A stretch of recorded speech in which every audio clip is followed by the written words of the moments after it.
Dice así la palabra del Señor: hermanos, si alguno fuera sorprendido en alguna falta, vosotros que sois espirituales, restauradle con espíritu de mansedumbre, considerándote a ti mismo, no sea que tú también seas tentado. Sobrellevad los unos las cargas de los otros y cumplid así la ley de Cristo. Porque el que se cree ser algo no siendo nada, a sí mismo se engaña. Así que cada uno someta a prueba su propia obra, y entonces tendrá motivo de gloriarse solo respecto de sí mismo y no en otro. Porque cada uno llevará su propia carga. El que es enseñado en la palabra, haga partícipe de toda cosa buena al que lo instruye. No os engañéis, Dios no puede ser burlado, pues todo lo que el hombre sembrare, eso también segará. Porque el que siembra para su carne, de la carne segará corrupción. Mas el que siembra para el Espíritu, del Espíritu segará vida eterna. No nos cansemos pues de hacer el bien, porque a su tiempo segaremos si no desmayamos. Así que, según tengamos oportunidad, hagamos bien a todos y mayormente a los de la familia de la fe. El tema de esta mañana, la exposición de esta mañana lleva por título: ayudémonos a permanecer firmes. Hemos sido exhortados en la porción anterior a andar por el Espíritu. En el versículo 25 se nos dice: si vivimos por el Espíritu, versículo 25 del capítulo 5, si vivimos por el Espíritu, andemos también por el Espíritu. Hermanos, esta es la manera en que permanecemos firmes en la libertad con que Cristo nos hizo libres, viviendo una vida de completa dependencia al Espíritu Santo de Dios, no en nuestra carne. Es imposible permanecer firmes viviendo la vida espiritual o pretendiendo vivir la vida espiritual en nuestra carne, en nuestras fuerzas. Es viviendo en dependencia total del Espíritu Santo de Dios que podemos permanecer firmes en la libertad en que Cristo nos hizo libres. Ya no somos nosotros. El apóstol Pablo lo dice de esta manera. Hemos estado memorizando esta porción de la Escritura. Ya no somos nosotros. Es Cristo en nosotros, hermanos. De modo que la vida que ahora vivimos en la carne, la vivimos en la fe del Hijo de Dios, el cual nos amó y se entregó a sí mismo por nosotros. Ya no yo, sino Cristo en mí, dice el apóstol Pablo. Y esta debe ser también la intención de nuestros corazones, para permanecer firmes y libres en Cristo, renunciar a nosotros mismos y depender completamente del Espíritu Santo de Dios en nosotros, de modo que ya no seamos nosotros, sino Cristo morando en nosotros, obrando en nosotros y a través de nosotros. Esa es la manera en la que somos llamados a vivir, no en la carne, sino en el Espíritu, a confiar y depender de la presencia, de la obra, de la guía del Espíritu Santo de Dios en nuestras vidas. Podríamos pensar que vivir en el Espíritu es solo una experiencia personal que alguien puede tener. Es decir, que vivir en el Espíritu es tu vida, tu vida, tu vida, tu vida y mi vida, y cada quien su vida. Y muchas veces como creyentes pensamos eso, que cada quien nuestra vida y punto, se acabó. Cada quien, Él y Dios. Es un pensamiento muy común a veces entre los creyentes. Y pensamos que la vida espiritual se vive así. Solo tu experiencia con Dios y nada más. No importa nada más a tu alrededor. Eres tú y Dios. Pensamos que no tiene nada que ver con relación a otros, a nuestro alrededor, a otras personas. Pero lo que veremos en esta porción de la Escritura es todo lo contrario, hermanos. Lo que veremos en esta porción de la Escritura es que la vida espiritual se vive en comunidad. La vida espiritual se vive en comunidad. Y hermanos, la buena nueva del Evangelio Las buenas noticias del Evangelio es que por la gracia de Dios no desarrollamos nuestra vida espiritual solos. Dios nos ha colocado en el cuerpo de creyentes, en una comunidad de fe en la cual encontramos ayuda y brindamos nuestra ayuda para que todos permanezcan firmes y libres, para que todos permanezcamos firmes y libres conforme a la fe del Evangelio. Es por eso que nuestras reuniones dominicales o cualquier otra actividad que como iglesia desarrollemos no es una mera fecha en el calendario, no es un mero compromiso religioso al cual nos sintamos satisfechos en cumplir por venir y nada más y se acabó. Llegamos, corremos, nos vamos y no sabemos más nada porque ya vine, ya cumplí. Hermanos, no se trata de eso. No es una mera reunión social y nada más. Hay algo importante que usted y yo venimos a hacer cuando nos congregamos. Hay algo importante por lo cual la Escritura nos llama a no dejar de congregarnos como algunos tienen por costumbre. Y el punto es, hermanos, como lo vamos a estar enfatizando hoy a la luz de esta porción de la Escritura, que la vida espiritual no se vive solo. Dios, por gracia, nos ha puesto en esta comunidad de fe, en una iglesia local. Nos ha añadido al cuerpo de creyentes que es la iglesia para que podamos ayudarnos mutuamente a permanecer firmes en la libertad en que Cristo nos hizo libres. Hablando del cuerpo de Cristo, que es la iglesia, Pablo dice a los Efesios en el capítulo 4, versículo 13. Efesios 4:13.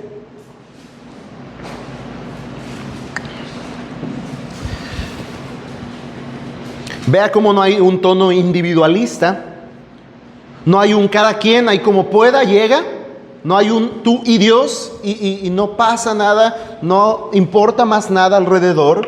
Hablando del cuerpo de Cristo, que es la iglesia, Pablo les dice a los Efesios, hasta que todos lleguemos a la unidad de la fe y del conocimiento del Hijo de Dios, a un varón perfecto, a la medida de la estatura de la plenitud de Cristo. Básicamente está diciendo que nadie se quede, que todos puedan ir avanzando, que todos emprendan la marcha y que a paso firme nos aseguremos de que todos lleguemos. Hay un estudio muy común en la iglesia bíblica, entre las iglesias bíblicas, si mal no recuerdo, escrito por el hermano Ken Hanna, que quizá más de uno aquí lo ha tomado, el hasta que todos lleguemos.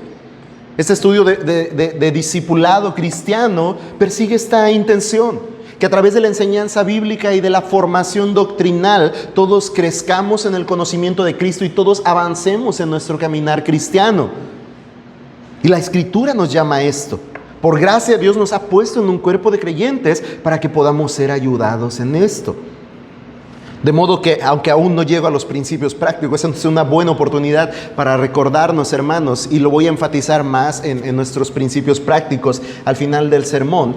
Es bueno recordarnos, hermanos, que ser parte de la iglesia no es el meramente asistir y estar en las listas de la membresía de la iglesia. Ser parte de la iglesia es incorporarse, participar, dar y recibir de la iglesia para la mutua edificación, para el crecimiento constante los unos con los otros a través del discipulado cristiano, a través de la enseñanza bíblica. Porque el fin es este, que todos lleguemos, que ninguno permanezca estancado, que todos lleguemos a la unidad de la fe, del conocimiento del Hijo de Dios. Y como iglesia podemos brindar los recursos, pero si la iglesia no está dispuesta a venir, a dar, a recibir, entonces, ¿cómo pues nos ayudaremos mutuamente? Más adelante hablamos un poco más de esto. Hoy, hermanos, quiero llamar nuestra atención a esta verdad. Quiero persuadirnos de prestar atención a esta verdad que observamos en estos versos. Aquellos que estamos en el Espíritu, aquellos que hemos venido a la vida por el Espíritu, eso es parte de lo que se nos enseñó el domingo pasado. Debemos andar en el Espíritu. Aquellos hermanos que estamos en el Espíritu, debemos andar en el Espíritu. Pero hoy vamos a considerar que debemos ayudarnos unos a otros a permanecer firmes y libres en Cristo. No es ahí avanza y procura llegar, y si llegan tus hermanos, a ti no te importa, tú llega. No, la Biblia nos llama a avanzar juntos, a ayudarnos mutuamente para permanecer firmes, para crecer, hasta que todos lleguemos al conocimiento del Hijo de Dios, a un varón perfecto, a la estatura de la plenitud de Cristo. Ahora, la pregunta es, ¿cómo nos ayudaremos, hermanos? ¿Cómo nos ayudaremos a permanecer firmes? ¿Cómo nos ayudaremos a permanecer firmes? El versículo 1 nos dice: hermanos, si alguno fuere sorprendido en alguna falta, vosotros que sois espirituales, restauradle con espíritu de mansedumbre, considerándote a ti mismo, no sea que tú también seas tentado. Aquí está el primer precepto, hermanos. ¿Cómo ayudaremos a nuestros hermanos? ¿Cómo ayudará al hermano que está a su lado, atrás y delante de usted? ¿Cómo ayudará incluso al que no ha venido hoy a permanecer firme? El primer precepto es restaurando al que ha pecado. Restaurando al que ha pecado. Pablo presenta en esta porción un caso hipotético. El de un cristiano que ha sido sorprendido en alguna falta. Y hermanos, la mejor manera de traducir esta porción, estas palabras, es enredado. Algún cristiano que ha sido enredado. Es decir, que la persona fue atrapada por un pecado. Regularmente leemos Efesios 6:1 y consideramos que lo agarramos con las manos en la masa, que lo vimos, que lo descubrimos. Y es que a la letra podemos interpretar eso, que como agentes de espionaje estamos ahí viendo qué hacen los hermanos y te caché. Realmente no es el énfasis que está mostrando ahí, porque hermanos, todos seríamos descubiertos una y otra vez en diversas faltas. Lo que está diciendo es que hay un creyente. Si acaso hubiese un creyente que ha sido enredado, recuerda que Pablo ha estado usando a los Gálatas esta expresión de seducido, de persuadir. ¿Quién los ha fascinado? Le dice a los Gálatas para que abandonen el verdadero evangelio. Es esta idea de haber sido seducido y haber sido enredado, haber caído, atrapado por un pecado. La idea es la de alguien que huye del pecado, pero puesto que el pecado es más veloz, lo alcanza y lo atrapa.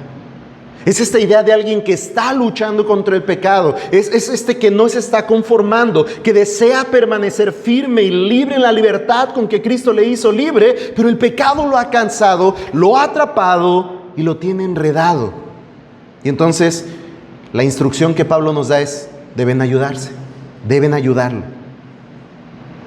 Si alguno fuere atrapado en alguna falta, ustedes que son espirituales deben ayudarlo.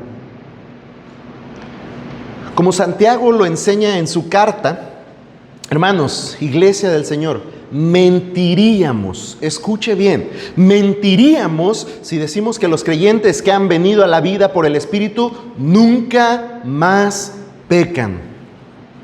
Mentiríamos. La Escritura misma lo dice. La realidad es que cada día seguimos enfrentando una lucha con el pecado y en muchas ocasiones, hermanos, el pecado nos alcanza y nos atrapa. Eso es muy diferente a que corramos nosotros y digamos: atrápame, ¿verdad? En muchas ocasiones el pecado nos alcanza y nos atrapa. Entonces dice Pablo: ustedes que son espirituales, restáurenlo en un espíritu de mansedumbre. Ahora, hermanos, antes de que cualquiera de nosotros digamos: ahí les hablan hermanos espirituales, no está hablando necesariamente de una condición óptima. Si bien podríamos pensar que hay diversas faltas que requieren la atención, quizá el apoyo, el discipulado, la consejería y la restauración de un hermano con un carácter aprobado, un hermano que ha madurado en la fe, no se está refiriendo necesariamente a la Escritura, a que solamente pueden restaurar los que cumplen cierta condición de espiritualidad. porque en el contexto estamos viendo, que está llamando a los cristianos, a aquellos que hemos nacido de nuevo, como aquellos que vivimos por el Espíritu. Hemos recibido vida del Espíritu y somos llamados a andar por el Espíritu, a vivir una vida espiritual. Y esto es a lo que Pablo se está refiriendo cuando dice ustedes que son espirituales, ya no carnales. Ya no es ustedes, sino que es Cristo en ustedes. A estos es a quienes se está refiriendo Pablo, ustedes que son espirituales. Ahora, hermanos, esto no quiere decir que ante todo tipo de falta vamos a confrontar a todo hermano. Imagínense si esta fuera nuestra vida en la iglesia. Ya nadie quisiéramos venir.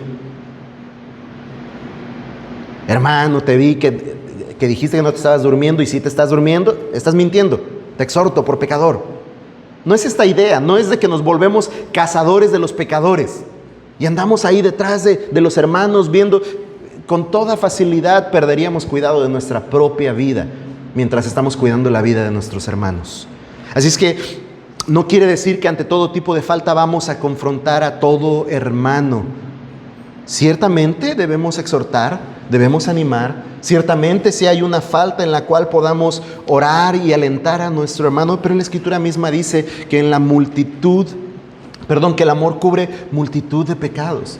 Hay ocasiones que pasamos por alto el pecado y eso es un acto de gracia y misericordia para con aquel que ha faltado y especialmente con aquel que quizá incluso ha pecado contra nosotros.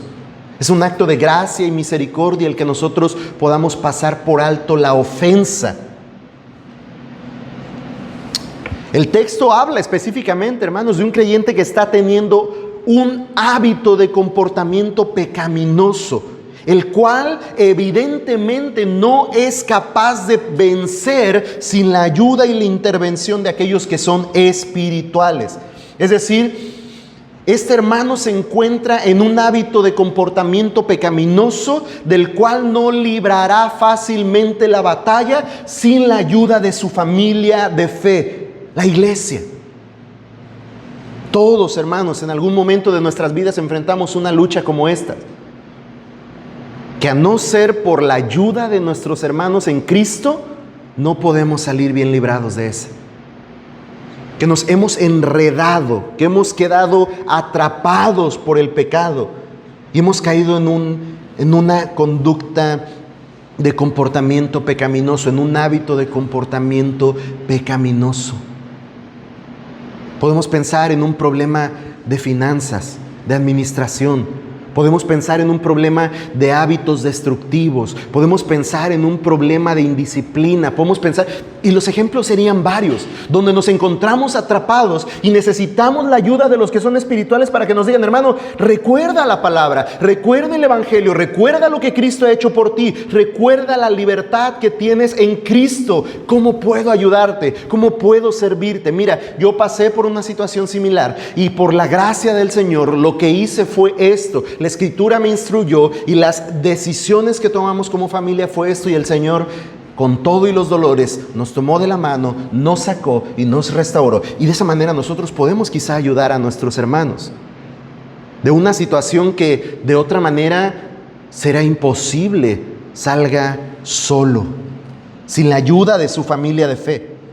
Y ahí realzamos, hermanos, el valor de la comunión cristiana, del por qué somos parte de una iglesia y del por qué debemos procurar venir constantemente a la iglesia y encontrarnos con la iglesia. Y al decir encontrarnos con la iglesia, hermanos, me refiero no solamente a estas paredes, sino en todo lugar que tengamos oportunidad para ser estimulados al amor y a las buenas obras, para ayudarnos a permanecer firmes en la libertad con que Cristo nos hizo libres.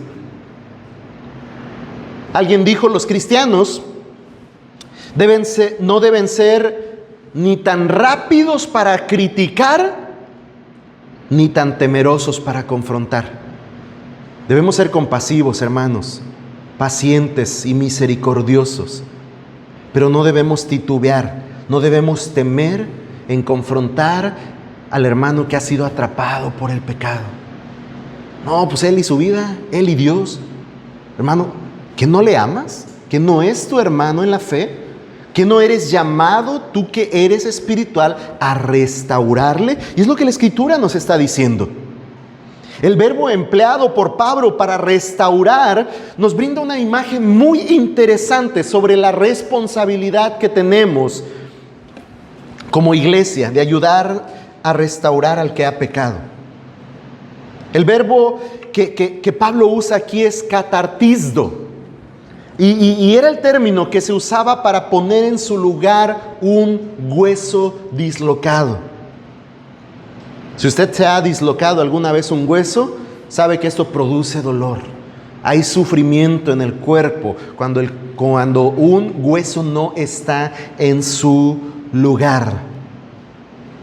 Ahora, volver el hueso a su lugar conlleva una intervención que sin duda alguna producirá mucho dolor, fuerte dolor.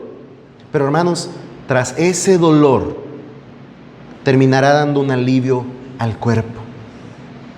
Es una intervención necesaria. Cuando un hueso ha salido de su lugar, no está funcionando debidamente en el cuerpo y está produciendo dolor al cuerpo. Y esa es la misma imagen que el apóstol Pablo está poniendo delante de nosotros y nos está diciendo: ustedes que son espirituales deben intervenir de esta manera, porque una parte de su cuerpo no está en el lugar que debe estar y ustedes como cuerpo no están funcionando como deben funcionar. Se están doliendo, están sufriendo. Y hermanos, esto sucede cuando algo así en la iglesia pasa. Cuando hay una falta evidente, cuando hay una conducta que es más un hábito ya pecaminoso en la vida de uno de nuestros hermanos, y si no hacemos nada, ese hueso está fuera de su lugar y está produciendo dolor en el cuerpo, ¿Qué pasa cuando hay una variación en nuestro cuerpo, un desperfecto por causa de un hueso fuera de su lugar? ¿No es acaso que de repente ya la dañada es la izquierda, pero ya nos duele la derecha un montón porque estamos apoyando todo nuestro peso para acá, y ya nos empieza a doler un costado porque estamos inclinándonos de más, y empiezan a dolerse otras partes del cuerpo y a verse afectadas? Y Pablo nos dice: necesitan hacer algo. ¿Va a producir dolor? ¿No va a ser agradable? ¿Va a haber sufrimiento cuando intenten volver a su lugar ese hueso? Pero a su momento terminará dando alivio al cuerpo, cuando ese hueso se ha puesto nuevamente en su lugar. Así es que esto nos enseña, hermanos, querida iglesia, nos enseña que hemos de confrontar, aun cuando hacerlo sea doloroso. Porque nuestra confrontación debe tener en la mira, hermanos, y esto es muy importante, debe tener en la mira provocar un cambio en la vida y en el corazón de nuestro hermano. No es meramente señalar una falta, es un llamado a volver a su lugar. Es una intervención para que pueda ser restaurado, ser corregida la conducta que le está desviando del camino, por la cual no está siendo capaz de permanecer firme en la libertad con que Cristo le hizo libre. Así es que perseguimos el propósito de de provocar un cambio en la vida y en el corazón del hermano, así también como de aliviar y sanar el cuerpo de Cristo. Porque, hermanos, cada uno de los que en esta comunidad de fe han proclamado fe en Cristo son parte de este cuerpo, que es la iglesia. Mayormente se han hecho un compromiso con su iglesia local y se identifican como parte de esta iglesia local, son parte de esta extremidad del cuerpo de Cristo.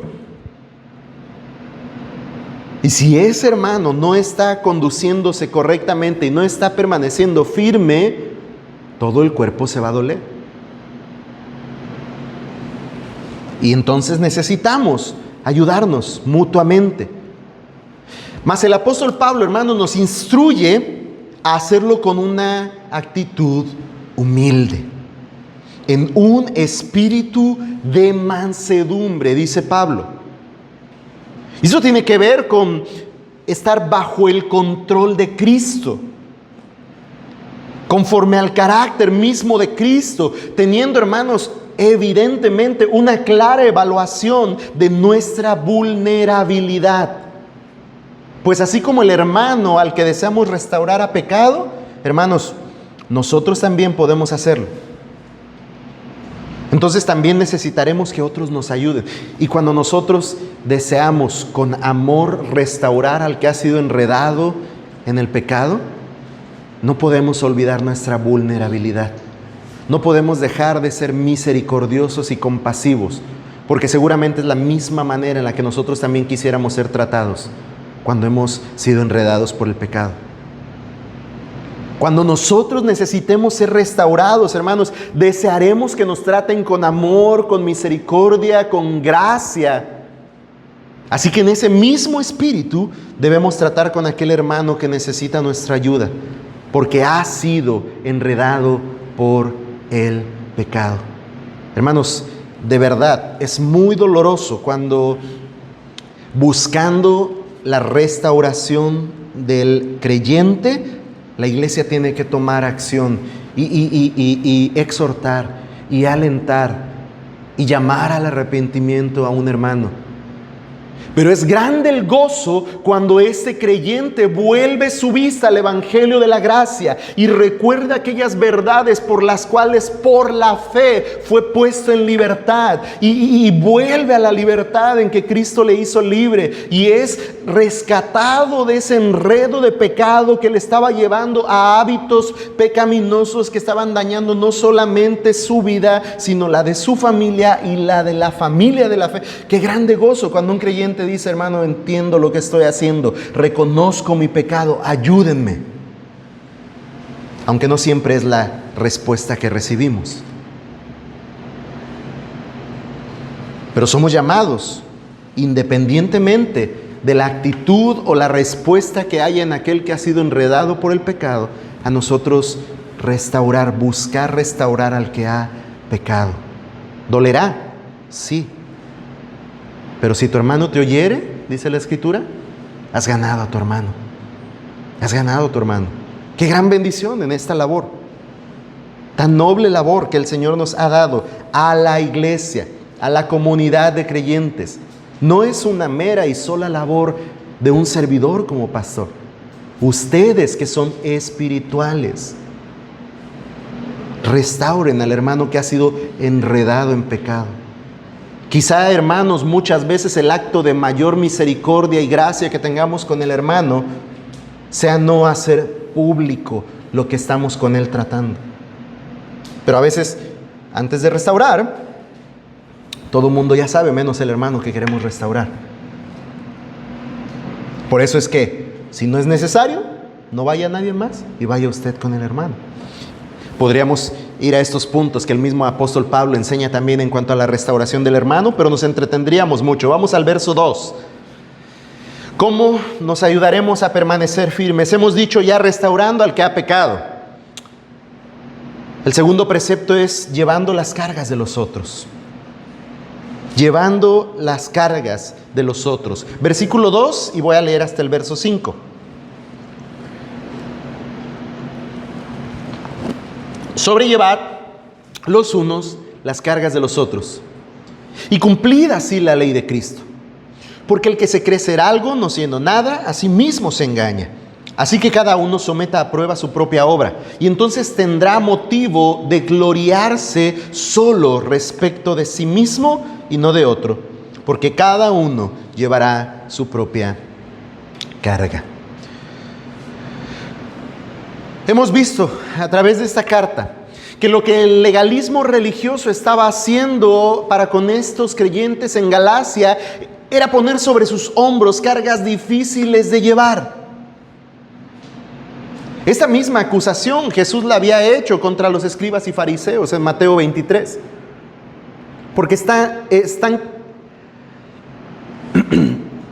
poniendo cargas pesadas y difíciles de llevar.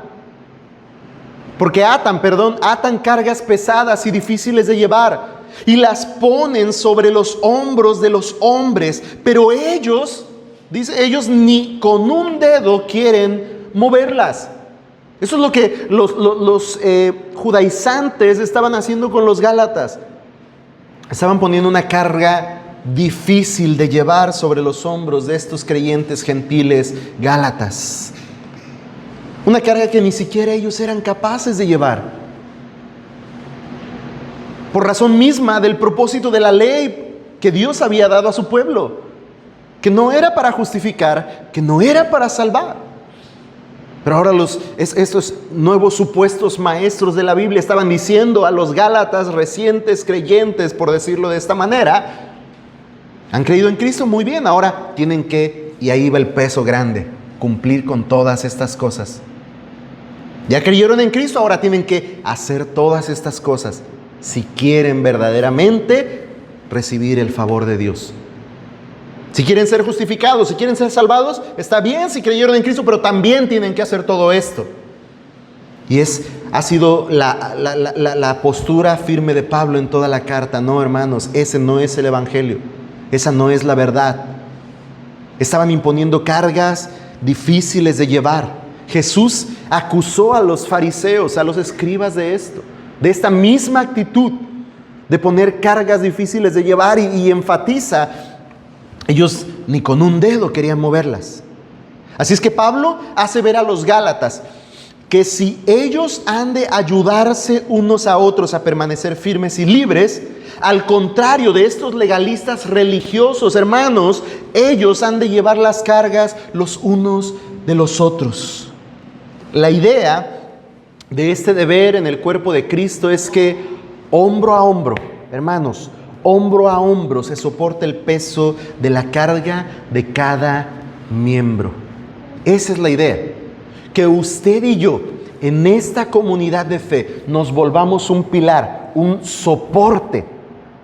Cuando usted ve que el hermano está ya arrancando, ya yéndose de lado, pone debajo de su carga su hombro y distribuyen el peso para poderla llevar juntos. Qué interesante tarea la que nos brinda la palabra. Es el deber de extender la mano para ayudar al hermano a fin de que pueda vencer su debilidad espiritual. Hermanos, porque les tengo una noticia, somos débiles. Por eso necesitamos la ayuda de otros hermanos.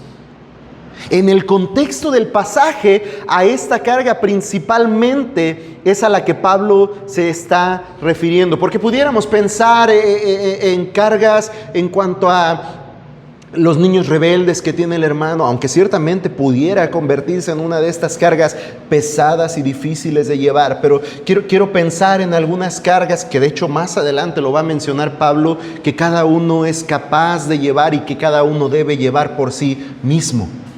Pero recuerde que en el contexto estamos hablando de uno que fue sorprendido, que fue atrapado, que está enredado por el pecado y que necesita ayuda para salir de ahí.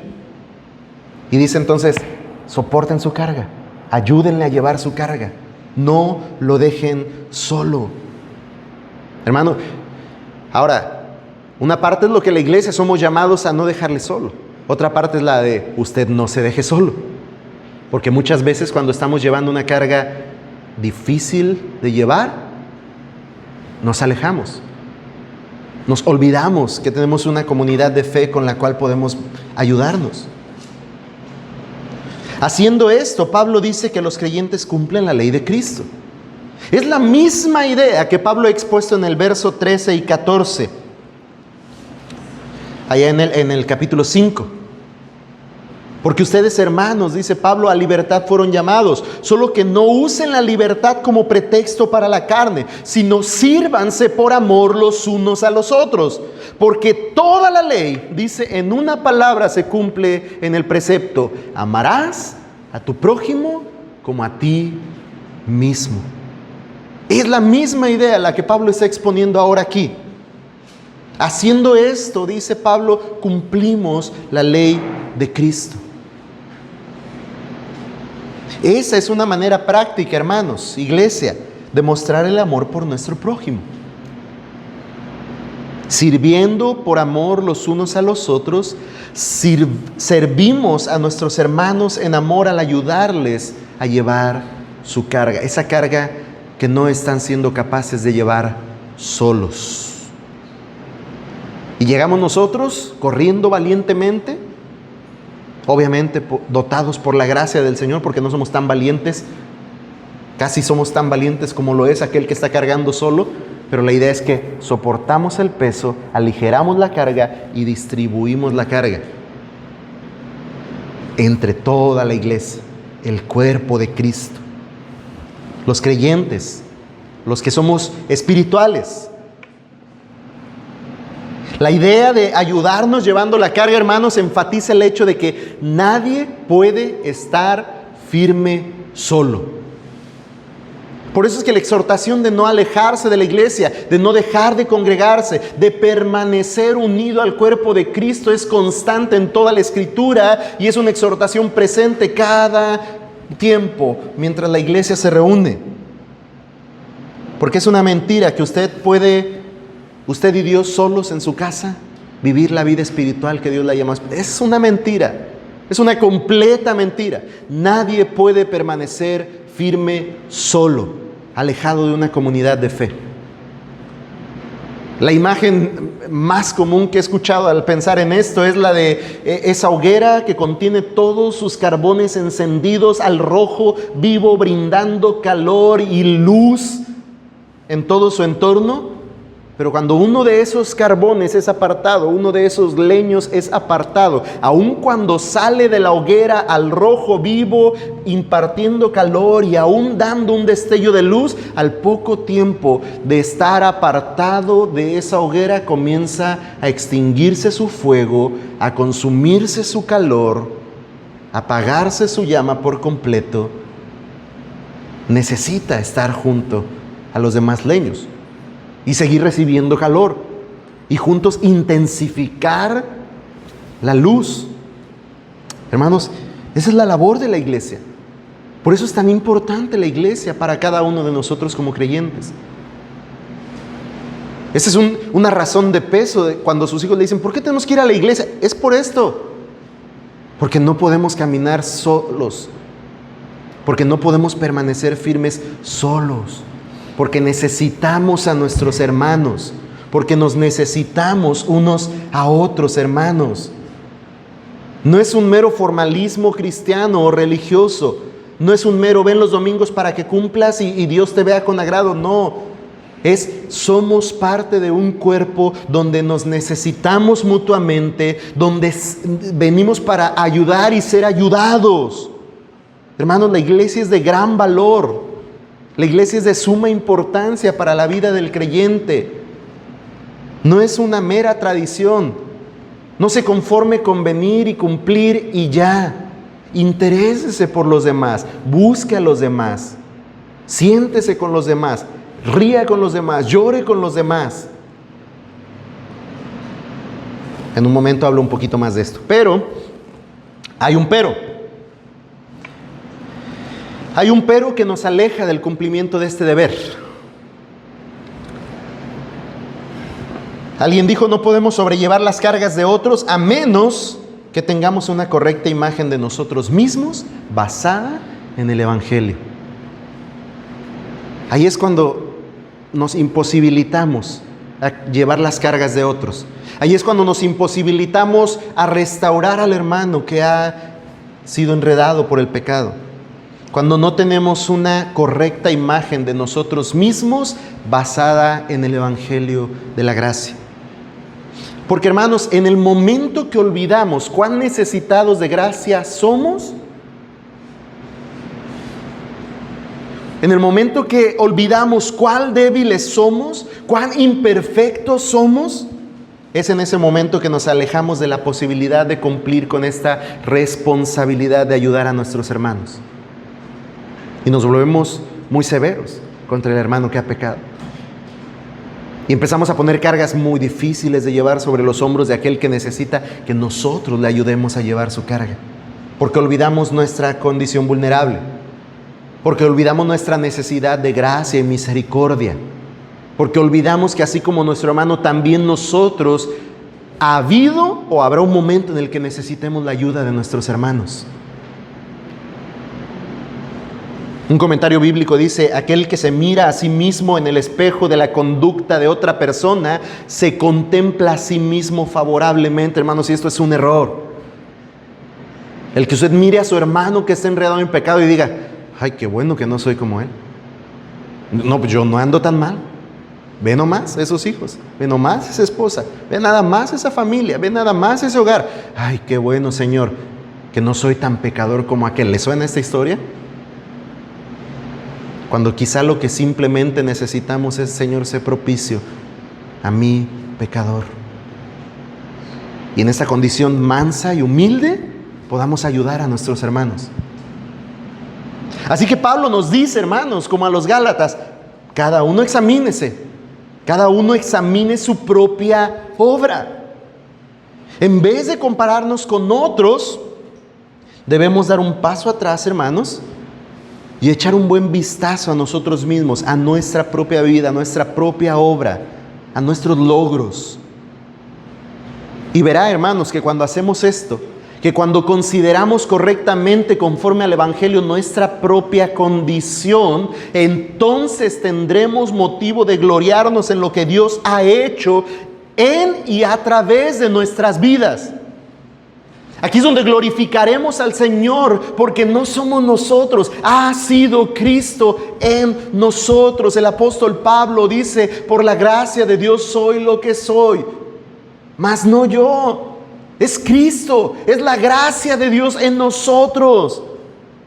Hermanos, y cuando recordamos esto, es cuando entonces estamos dispuestos a ayudar a nuestros hermanos. Sentimos la necesidad de ayudar a nuestros hermanos, porque sabemos cuán débil es nuestro hermano, tal y cual nosotros también somos débiles, necesitados, urgidos de ayuda. Aquí la palabra griega que se traduce como gloriarse significa un regocijo personal, no un orgullo pecaminoso, una vanagloria meramente humana. Es el gloriarse por lo que Cristo ha hecho en nosotros. La semana siguiente, en nuestro mensaje final de los Gálatas, vamos a poner nuestra énfasis en esto, en nuestro llamado a gloriarnos en la cruz de Cristo y nada más. No yo, sino Cristo en mí. Vea lo que el apóstol Pablo dice también a los romanos en el capítulo 12, versículo 3. Romanos 12, 3. Dice ahí la Escritura: digo pues, por la gracia que me es dada a cada cual que está entre vosotros, que no tenga más alto concepto de sí del que deba tener, sino que piense de sí con cordura, conforme a la medida de fe que Dios repartió a cada uno. Hermanos, esta es la actitud que debe haber en nosotros, al vivir en comunidad como iglesia, al pretender brindar nuestra ayuda mutua en el cuerpo de Cristo.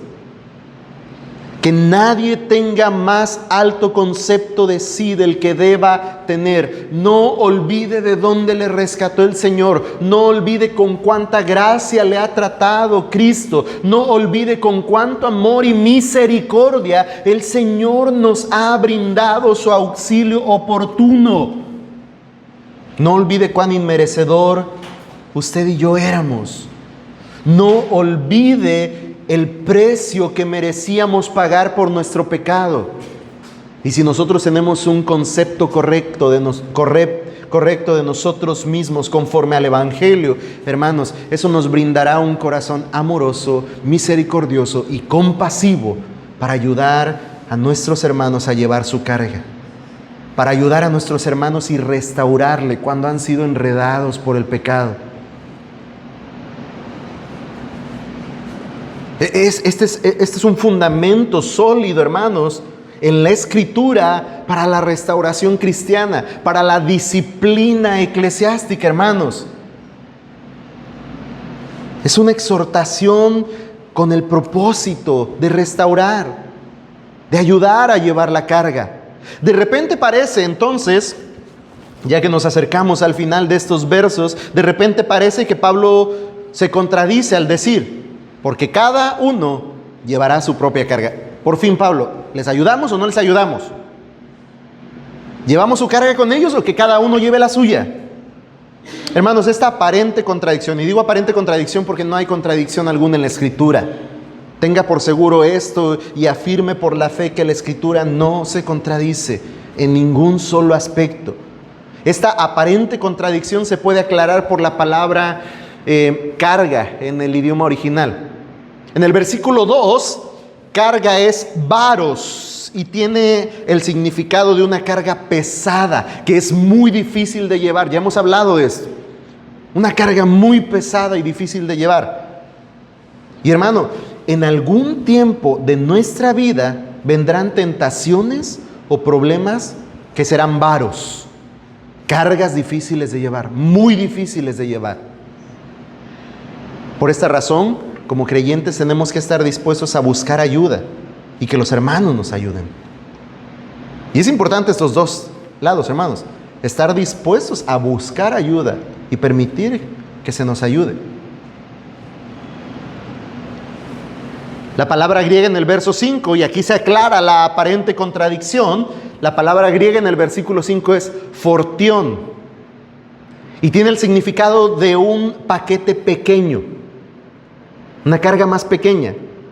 Era una carga que un soldado romano podía llevar en su marcha. No le era gravoso llevarla. Eso nos hace pensar que todo cristiano tiene una responsabilidad con Dios que no puede compartir con otros. Hay una carga que usted y yo podemos llevar sin problema alguno. Y a la vez también nos hace pensar en la responsabilidad de la rendición de cuentas que tendremos delante del Señor. Un predicador conocido de nombre John Stott dijo: hay una carga que no podemos compartir. Y nuestra responsabilidad ante Dios el día del juicio. Y es nuestra responsabilidad ante Dios el día del juicio. En ese día, tú no puedes llevar mi morral y yo no puedo llevar el tuyo. Mas en aquellas cargas en las que somos complicados, estamos enfrentando dificultad en llevar, iglesia, somos llamados a ayudar a nuestros hermanos. Hay una imagen bien interesante que estuvimos leyendo con nuestros hermanos Uriel, Jesse y familia el día martes ahí en su casa. Estamos leyendo juntos el libro, una condensación del libro del progreso del peregrino. Y en ese capítulo que hablábamos el martes, de hecho le dije a los hermanos, el domingo vamos a hablar un poquito de esto. Hay una escena donde peregrino cargado, cansado y afligido porque no ha sido el más fiel, no ha permanecido tan firme, se ha quedado hasta dormido, ha olvidado la palabra y muchas otras cosas más. No se lo cuento. Si quiere mejor, ya sabe, pone el cafecito, el pan. Bueno, los hermanos ponen molletes con salsa, queso, a veces bistec, chorizo. Usted pone lo que quiera, pero el punto es que estamos leyendo el progreso del peregrino. Y en este capítulo, hermanos, en este capítulo se ve a este peregrino llamado cristiano en la narración de John Bunyan, llegando a una vivienda, a un palacio descrito como hermoso, donde se hace ilustrar la vida de la iglesia, donde los peregrinos cansados rumbo a la ciudad celestial llegan para recibir aliento y esperanza de otros peregrinos que se encuentran ahí, con virtudes cristianas, con dones del Espíritu que fortalecen a aquel que va ya cansado de su peregrinar a la ciudad celestial. Hermanos, esa es la iglesia. Esa es la vida de la iglesia. Decíamos el martes con nuestro hermano, no es un mero club social. No le vamos a dar su credencial nada más para que se identifique y diga, ya soy, vengo, cumplo y nada más. No, hermanos. Hermanos, si nos reunimos cada mes a comer, no es porque estemos bien súper hambrientos, que necesitamos comida aquí para satisfacernos. El propósito de cada comida de fin de mes es que tengamos esta koinonía, de la cual aquí al final nos va a hablar Pablo. Ese compañerismo que nos ayude a formar lazos fuertes que llevan la carga los unos de los otros. Así es que permítame ir a los principios prácticos habiendo dicho esto, porque ya estoy ahí. Al final dice el versículo 6. El que es enseñado en la palabra, haga partícipe de toda cosa buena al que lo instruye. No os engañéis, Dios no puede ser burlado, pues todo lo que el hombre sembrare, eso también segará. Porque el que siembra para su carne, de la carne segará corrupción. mas el que siembra para el Espíritu, del Espíritu segará vida eterna. No nos cansemos, pues, de hacer el bien, porque a su tiempo segaremos si no desmayamos. Así que, según tengamos oportunidad, hagamos bien a todos, mayormente a los de la familia de la fe. Hermanos, ¿cómo ayudaremos a permanecer firmes? ¿Cómo nos ayudaremos a permanecer firmes? Y el último precepto, quiero volverlo un precepto práctico en nosotros. Y es el precepto de sembrando para el Espíritu. Sembrando para el Espíritu. El cristiano espiritual que ha levantado y sostenido a su hermano caído, también edifica en la palabra y juntos, hermanos, participan de toda cosa buena que se relaciona con el Evangelio. Ambos siembran para el Espíritu, para recibir por el Espíritu toda cosa buena. Todo lo que el hombre siembre, eso también segará. Y entonces la pregunta al final de esta sección, hermanos, habiendo leído esto, es: ¿qué estás sembrando? ¿Qué estamos sembrando? ¿Estamos sembrando para la carne o para el Espíritu? Ahora, ¿cómo sembraremos para el Espíritu? Y aunque ya he mencionado algunas cosas por encimita, vamos a puntualizar de manera que podamos prácticamente encontrar algunos principios en los cuales podamos responder en obediencia a la palabra del Señor. ¿Asistes a la iglesia? Qué bien, hermano. Ahora involúcrate con la iglesia. Sé parte de la vida de la iglesia. Conoce a tus hermanos. Aprende a amar a tus hermanos. Un buen reto sería: aprende a amar a los que te es difícil amar, ¿no? Porque de repente tenemos afinidad con algunos con quienes nos relacionamos mucho más, y esto es natural y no tiene nada de malo, hermanos. Usted quizá va a convivir con la mamá de niños de 3 años como los suyos, de 4 años, de 5 años como los suyos. Eso es un fin común que se va a perseguir, sí, no tiene nada de malo. Pero estoy seguro que también de repente ubicamos a alguien que decimos: ay, como que no la llevamos bien con esa hermana. Acércate, conócele. Aprende a amarle. No sabes cuándo ella o tú, él o yo necesitaremos de la ayuda mutua. Ahora, hermanos, no hay manera de identificar cuando nuestro hermano necesita ayuda que estando cerca los unos de los otros. No hay manera de meter rápidamente nuestro hombro para aligerar la carga de nuestro hermano que estando cerca de nosotros. Si estamos distantes, si estamos apartados, si solo somos creyentes domingueros, hermanos, ni tendremos la capacidad de ayudar ni de ser ayudados. Capaz que no necesita: el hermano, yo pensé que ya estaba con el Señor, todavía anda aquí, todavía vive, pero tenía como 1000 años que no le veíamos. No nos apartemos, permanezcamos juntos. Es bueno asistir, es bueno congregarse, es necesario congregarse, pero es necesario congregarse con el fin de dar, conforme a lo que de gracia hemos recibido, a ser administradores del don que Dios nos ha dado y vertirlo al servicio de la iglesia, sirviéndonos unos a otros en amor, ayudándonos unos a otros, con fin de permanecer firmes en la fe, hermanos, sembrando, trabajando, para que podamos cosechar fruto espiritual de toda comunión que como iglesia. El precepto que usa Pablo cuando habla en esto que pareciera una idea desconectada de todo lo que viene enseñando, el precepto que Pablo maneja cuando dice: el que es enseñado en la palabra, haga partícipe de toda cosa buena al que lo instruye. Esta palabra por partícipe es la palabra koinonía, que tiene que ver con compañerismo cristiano, que tiene que ver con comunión. Hermanos, somos llamados a la comunión unos con otros. No hay manera de ayudarnos mutuamente a no ser que permanezcamos en comunión. La iglesia primitiva es descrita en el libro de los Hechos como aquellos que tienen comunión, que tienen una común unión en todas las cosas.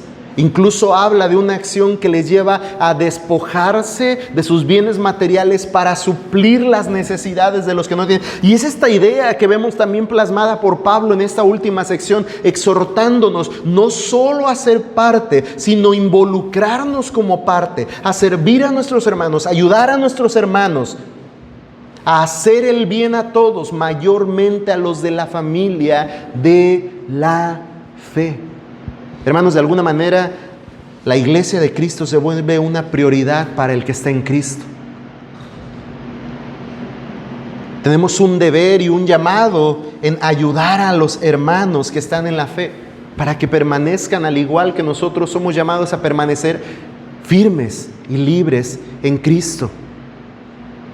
Dice la Escritura, no se engañen, Dios no puede ser burlado. Lo que siembren, eso es lo que cosecharán. Teníamos un grupo de maestros en la epístola a los Gálatas, esos judaizantes que pretendían instruir piadosamente a los Gálatas, pero la realidad es que ellos querían simplemente ganar una aprobación y un reconocimiento personal. No amaban y no estaban interesados en la comunión con los Gálatas. Pablo había hecho saber que él, a diferencia de estos maestros, sí lo estaba. Si recuerda, Pablo le dice a los Gálatas que si fuera necesario, él atravesaría nuevamente dolores de parto hasta que Cristo fuese formado en ellos. Hermanos, este es el amor, esta es la comunión, este es el compañerismo que debe haber entre nosotros. Así es que, decía hace un momento, si comemos juntos, vamos en orden. Hermanos, cada vez que venga el día domingo o cualquiera de las otras reuniones, no venga con prisa. Es el día del Señor. Aparte el tiempo, dedique el tiempo. A veces se nos complica, a veces llegar temprano, pero una buena práctica es llegar temprano, llegar con calma, ver quién llegó, ver quién no ha llegado, no con fin de crítica, sino quizá con orar. O quizá previo a orar con alguien que ya llegó y preparar nuestros corazones. Ahora, no llegó temprano, ok, no salga corriendo. No salga corriendo. Hay veces que cuando abrimos nuestros ojos después de orado y hay más sillas vacías de lo común. Hermanos, quédese, hable, ore, comparta con alguien. Interésese por la vida de alguien. Es la vida de la iglesia. Yo recuerdo que durante nuestra infancia y parte de nuestra juventud, gran parte de la bendición que experimentábamos de la vida en iglesia era que casi nunca estábamos comiendo en casa solos, ¿verdad, mamá? Casi siempre estábamos comiendo con alguien más después del servicio del domingo, con una familia de la iglesia o con más de una familia. A veces terminábamos allá a las orillas de los cerros en Paracho comiendo con un montón de familias de la iglesia, disfrutando de ese tiempo de compañerismo. Eso sigue edificando nuestras vidas, hermanos. Y en esos tiempos, fuera de las sillas, fuera de las filas del templo, es donde nos conocemos más y vemos la necesidad de nuestros hermanos y vemos las luchas de nuestros hermanos y vemos las dificultades de nuestros hermanos. Y es donde somos llamados a compasión para ayudar a nuestros hermanos y ser una fortaleza en su vida espiritual. Eso no se logra, hermanos, cada uno en su trinchera. Eso no se logra apartados. Eso no se logra sin sembrar, sin invertir tiempo, sin invertir vida en nuestros hermanos. Esta es nuestra familia de fe, hermanos. Esta es nuestra iglesia. Y debemos aprender a amar y a sembrar para cosechar de lo espiritual. Muchas veces esta porción es empleada para una predicación de prosperidad, la ley de la siembra y la cosecha, pero no está hablando de ninguna manera el apóstol Pablo, y usted lo ha visto en el contexto de lo que hemos venido estudiando, no está hablando de riquezas, no está hablando de que usted venga y dé prósperamente para de la misma manera recibir prósperamente. Está hablando de sembrar para el Espíritu, para recibir del Espíritu. Está hablando de desarrollar el carácter cristiano al nutrir nuestro espíritu por la obra del Espíritu para vivir la vida que el Señor nos ha llamado a vivir, para permanecer firmes y libres en la libertad que Cristo. Ahora, yo le preguntaba, ¿qué está sembrando? ¿Qué estamos sembrando? ¿Estamos sembrando para la carne o para el Espíritu? Hablemos ahora un poco de lo individual. Hermanos, tenemos un gran obstáculo al tiempo presente en nuestro caminar cristiano. Y aún así nos atrevemos a decir que no tenemos tiempo. Pero sembramos un montón de Instagram, sembramos un montón de Facebook, sembramos un montón de TikTok. Y hermanos, eso es lo que estamos cosechando. Vea el carácter de sus hijos. ¿Qué lo está formando? ¿Es acaso la palabra o el evangelio? ¿O está formando su carácter las redes sociales? Un influencer famoso está teniendo, valga la redundancia, mucha más influencia que usted, porque sus hijos pasan más tiempo con el tipo del video que con usted. Ahora, no es el caso solo de los niños, hermanos. También somos nosotros. En vez de sembrar la palabra de Dios, en vez de sembrar una vida de piedad por medio de ejercitar las disciplinas espirituales, estamos siendo perezosos en nuestro caminar cristiano y estamos desperdiciando nuestro tiempo frente a una pantalla. Y hermanos, eso es lo que vamos a cosechar. Y entonces, ay Señor, qué prueba tan grande, qué carga tan grande, ¿cómo la llevaré? ¿De dónde tomo herramientas de gracia para...? No tengo de dónde, me la pasé en el internet. Me la pasé en el chisme. Hermanos, nuestras relaciones siembran también algo que cosecharemos. Si la vecina es muy chismosa y solo está sembrando rencor, discordia, enemistades, creo que hay que sembrar otra cosita en nuestros corazones, hermanos. Si el contenido que estamos viendo en internet, en televisión, está sembrando en nosotros algo que producirá un fruto verdaderamente desagradable, que dice el apóstol Pablo, producirá destrucción. Entonces, hermanos, es necesario que sembremos otra cosa.